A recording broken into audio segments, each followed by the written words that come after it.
Good morning! For today's video po, isasama ko kayo sa Honda Service Center kung saan dinala ko ang motor na to. Kasi lately talaga, actually hindi talaga lately, siguro mga nagpapapalagay na lang natin nilagpas isang buwan kung dinadala-dala yung ganitong problema ng motor.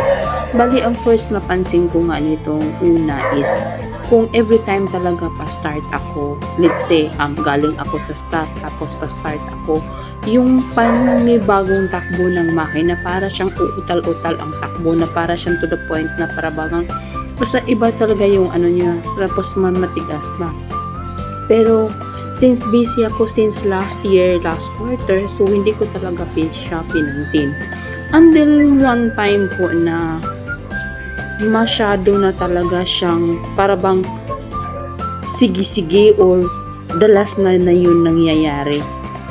So, napagdesisyonan ko na talaga na ipa-check na talaga sa service center to make sure, kasi ang hirap na everyday yun talaga ang gamit ko sa trabaho. So, hindi naman pwede na basta-basta ko na lang baliwalain, kasi ako yung may dala ng motor everyday, so alam ko talaga na merong problema. So anyway, back to situation ko today. At the time po, dumating ako sa Honda Service Center mga around 9 o'clock, 10 o'clock more or less. Tapos nung dumating ako, sa pang number 9 na yung motor ko, iyang layo pa nun. Buti na lang si kuya mekaniko na-recognize na yung motor ko, kasi a week after nyan pumunta na ako, na-refer ko na sa kanya kung ano yung mga problema na napapansin ko. So first, parang initial check-up ko at that time, sinabi niya na sa akin kung ano yung mga possibilities, pero at that time po medyo marami kasi silang ginagawang major repairs. Yung sabi niya sa akin, balikan ko na lang on the following week. So ayun na nga, nung nakita niya yung motor ko, na-check na niya, sinabi niya talaga sa akin na, sabi niya, "Ma'am, anong ginawa mo sa motor mo? Parang sadista ka." Para bang sagot ko lang, kuya, ang alam ko lang basta mag-andar, tumakbo, ayun na yun sa akin. Pero lately talaga meron akong napapansin na mga yun nga, binabanggit ko sa kanya kung ano-ano yung mga problema. So nag-umpisa na siya, nagsimula siya sa brake, lahat na. Tapos ang sabi niya sa akin, medyo malaki, o kumbagang pinagsabay-sabay ko ang lahat ng mga problema. Kumbaga, isang problema, pinaanak ko pa ng isa, buti na lang hindi umabot daw sa point na nasa daan ako o di kaya namatayan ako ng makina, which is yun daw yung mahirap, lalo't babae ako. Okay lang sana daw kung mamatayan ng makina kung nasa plain area, paano pag maangat, diba? So, disgrasya pa. Kaya ang advice niya sa akin, "Ma'am, next time babae ka." So, every time talaga yung sabi pa ni kuya sa akin, although pangaral naman at the same time, kasi kitang-kita niya, kikay itong rider na to. Sabi pa niya sa akin na since gamay mo yung motor o kabisado mo yung motor, kasi sabi mo, ito talaga yung dala mo everyday. So every now and then mapapansin na natin yan na there's something wrong.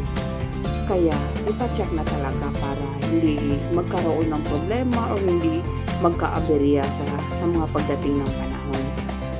Kaya nung diniscuss niya sa akin, kung iniisa-isa na niya, nung na-discuss niya sa akin lahat ng mga papalitan, kung ano yung nagiging cost, sabi ko sa kanya, palitan na lang ang dapat palitan para safety na rin, kasi yung kitain pa natin yan ang buhay hindi na tapos ayoko na din mangyari nung one time na nadisgrasya ako. Hindi ko naman yun, at the time lang kasi nag-flashback lang sa akin na etong motor na to, dumaan na to sa disgrasya, bago-bago pa lang to, kasi nga naatrasan ako na nag-highball na pick up, yung sasakyan. So buti na lang hinanaog TV ba, nakalayat, so yung motor ko lang ang nadurog at sa front area lang naman. Pero safe naman ako by the time. Anyway, mabalik tayo sa ginagawa ni kuya.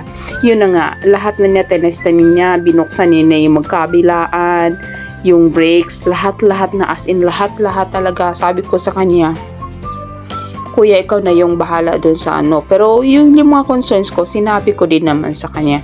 Good thing lang is, since binili ko ang motor na to, dito ko talaga sa kanila binili ang motor na to.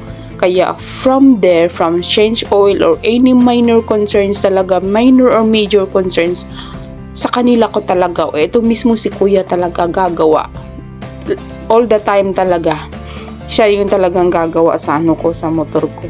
Yun nga lang, nung nakasagsagan ng pandemya, nawala kasi sila sa dating pwesto nila, inahirapan ako. So at that time, humanap ako ng iba pang service center o di kaya umabot sa point na kumbaga sa ano lang, sa mga motor shop lang na ano. So although meron namang mag-advise sa akin na if ayan, so bakit ganito ganyan.